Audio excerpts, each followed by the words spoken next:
Interfaith Forum is a platform for young people from the religious community to understand each other through different dialogue. Dialogue is not given, dialogue is not political thinking and respect. I did one such program in Indonesia that had worked out with Muslim and Christian community. Now, it's time to explore these aspects of other nationalities. The religious conflict in Mindanao, Philippines is very, very common. Jews have been sacrificed in the name of religion. This kind of violence was not stopped despite the recent legal disagreements on the moral and integration front and the government of the Philippines. Distrust exists even among youth in Muslim and Christian communities. It is time to end distrust and conflict. In Bangladesh, conflict between Muslim and Muslim this violence has led to many deaths and suffering. Religious prejudice and misconception have permeated the level of society. It's time to think. The overall and the conflict of national religion, we need respect. Now, we present YSEALI.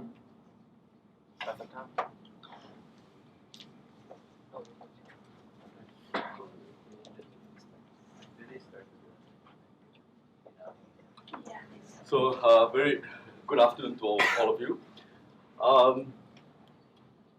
Just to give a background to why we thought of this project, in essence, we felt that despite the fact, we have various religious conflicts in ASEAN, with the case of Myanmar, Philippines, Thailand, and so on.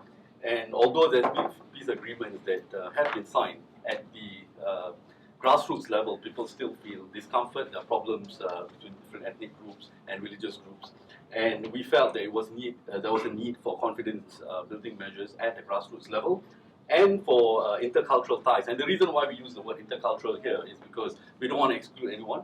People who are without any faith denomination should be included. So the two objectives would be to promote peace in conflict zones and to enhance intercultural dialogue in the ASEAN region. Now, the Interfaith Youth Forum program is a very interesting program. It is done by one of our team members, Pandu, and his organization, the Global Forum for Peace. And this is basically a program where he brought together youths from Muslim and Christian backgrounds in Ambon, Indonesia. There was a conflict in Ambon, and a lot of people died. And after they concluded a treaty, still you had a lot of problems. So what they did, they brought them together. They basically advocated the need for a certain way of conducting intercultural and interfaith dialogue, and to build comfort level and confidence level. Now, as far as the project is concerned, what we want to do is essentially export this model to other parts of ASEAN, and in this case, the Philippines and Myanmar. The reasons being, our two group members who are from Philippines and Myanmar have done peace work, but not with youths and not at this level. So we thought that they have the networks already there to implement. So at the first stage, there will be training facilitators. The Indonesians will be going over to train, and there will be a pilot implementation in Philippines and Myanmar. And what we hope is the creation of peace ambassadors in respective communities. These people, once they've been trained, they will be promoting peace in their own respective society.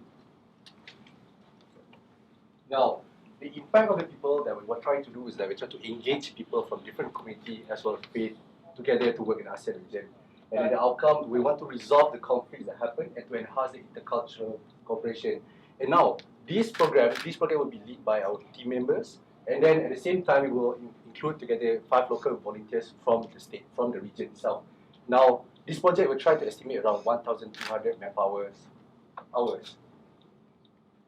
So, the time frame. Usually, what we try to do is that for the from September to November, we'll try to implement phase 1, and then after that, we provide a second platform, which is phase 2 in January. So, now, moving on to the branding. Right now, since yesterday, we have been doing a Facebook page, and then we have been received quite a lot of input from other people. And now, the traditional media will try to do towards social media stuff like that, and a YouTube video promotion as well. So you can see here we have received 1,069 likes since within less than 24 hours. So that's how it works like. People are very, very interested in this program. Now, the budget. This is how the budget looks like for our project. We we'll try to provide around 3,500 for transportation, accommodation 3,000, as well as trainers accommodation 4,000. That's all. Thank you.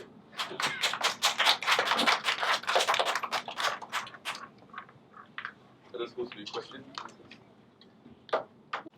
I thought it was good. I thought that it's sustainable, it's transferable to other countries. It addresses a clear problem in the region, and I thought it was good. Thank you. Detail the budget, like what does that exactly include, and what is the timeline of where your resources going to be coming from? So I'll begin first with the budget. Essentially, what it involves is people going over to train, the first group of facilitators in a sense, or trainers. So to the Philippines and Myanmar, okay. right? So it's going to be mainly Indonesian because they've had experience of actually dealing with this, so they know what they're doing, and so this is an estimated cost of what it'll cost for 3 days program, training program, the accommodation, and the trainers and logistics will be things like internal transportation and so on. So under the trainers, the $4,000. Here we're looking at the phase 2 as well, where you are looking at trainers going around the country, sort of training, giving talks and bringing communities together. And in the case of Myanmar, for instance, we're going to have to bring people out of the conflict zone because it's actually not safe for such a program to be conducted in the Rakhine state, right? So because of that, it's going to involve some cost of internal transportation, which is why the logistics, as well as transportation cost is rather high in that sense. How did you come to do 1,200 hours?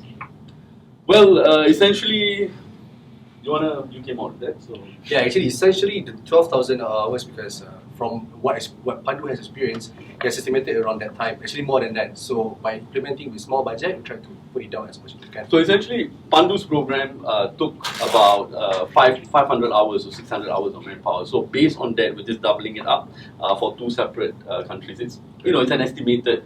It could be less or more depending on. I suspect it's probably be more because the countries are quite big. We're not talking about small countries, right? Yeah. General feedback from me, I really liked it. I really loved the presentation. I really liked the examples. I will maybe consider in the future to mention just one of the countries and mention case study. So Okay. What's the success walk, like? so you walk through the process and you we get a little bit more tangible idea of how is that exactly going to look. It's something like you're just moving So- your success to another country. So, when it comes to programs like this, it's very difficult for you to really measure success. But based on Pandu's sort of program, what they did was they empowered youths to basically come together, and these youths have started doing their own activities in their respective communities. They are coming, constantly talking to each other and stuff. So that shows a certain level of commitment. So I think, there is a case to be made. And I think at the end of it, the reason why we need to train those local trainers is because there is a local context to it. So what is what is a success sort of story in Indonesia might not be. You have to tweak it here and there to make sure that the local context is being taken into account. Actually, the last question: do you Yeah. already have the trainers there? Then you know them, and or you have to find them first? One of them is Yeah, here, why don't right you behind. stand in front? I just wanted to know, like, for Okay. example, I'm not familiar with Peace Street. Sure. Peace kind of Okay, Confidence so building. it's like 2 years ago, I got funding from U.S. State Department Innovation Engagement Fund to do a Cinta Indonesia. We call it Interfaith Youth Forum. Cinta Indonesia means love Indonesia. Yeah, it's some areas in Indonesia. One of them is in Ambon. So it's like we promote, because I'm the alumni of the SUSI program on religious pluralism. Only Indonesian people in ASEAN got that scholarship. That's why I want to, it's like transfer my knowledge about how to have interfaith dialogue, intercultural dialogue, because in ASEAN only Indonesia. That's why I try to it's like expand this idea to another ASEAN country, and they can get the knowledge about how together to have an interfaith dialogue. Is it like games and talks and? Yes, it's we have so from, if you said that the presentation is from Professor Leonard Swidler in Temple University. So they have 10 commandments about how to have a good dialogue dialogue is not debate, but dialogue is how we can learn from others and respect. That is the key of dialogue. That's why many people, if talk about differences, sometimes it's very high tension because they don't know how to have a good dialogue. That's why we train young people from different different Religious communities. background and can have a dialogue and understand each other. I think probably one measure of success perhaps is that you've not actually had any religious conflicts repeated or religious tensions repeated in Ambon. In Ambon, it's the first time we do it's like interfaith dialogue there, because until before that is if Christian people want to go to the Muslim community, there is really scared, even though there's nothing happened, but it's traumatic because in 1999 there's really so bad conflict happened there. So if a Muslim people want to go to the Christian community, they have to open their hijab. It's because they're traumatic. They just worry if someone killed because he's Muslim or she is Muslim, something like that. So it was an issue of misperception, which is why we sort of, and I suspect based on the experiences of our group members from Myanmar and Philippines, there is this issue as well, misperception that if you go over there, they're going to kill you, when actually probably nothing's going to happen. So speaking of just for the YSEALI branding, you're going to be using YSEALI members here. Yes. And speaking of the trainers just now, and Pandu has his own team already that already organized this kind of thing, so they are very experienced getting this project. My question is, how do you intend to identify the communities that you're going to? Okay, so what I mentioned earlier during my during the presentation, Rona has already done some work. What she has done essentially is she has done a program with former youth combatants in the Philippines, and what the program is slightly different. They brought these combatants to Manila to give them a sense of how Manila is like, how the city life is like. It's not really very much a peace, a confidence building measure. It is to the sort of target and aim is slightly different. Having said that, I think she's already engaged with that community, so it's very easy for her to organize. The same with Julia in Myanmar.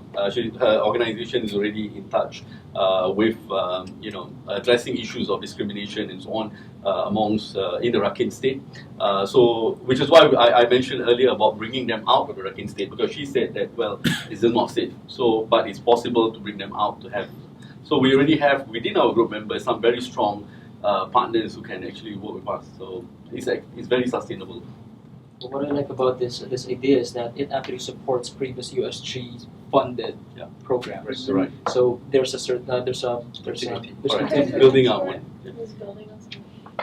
Yeah, by using the YSEALI graduates, they have the same kind of mindset. And just to add, I mean, I think the last few days has been a great experience for all of us. I mean, I don't think we can find better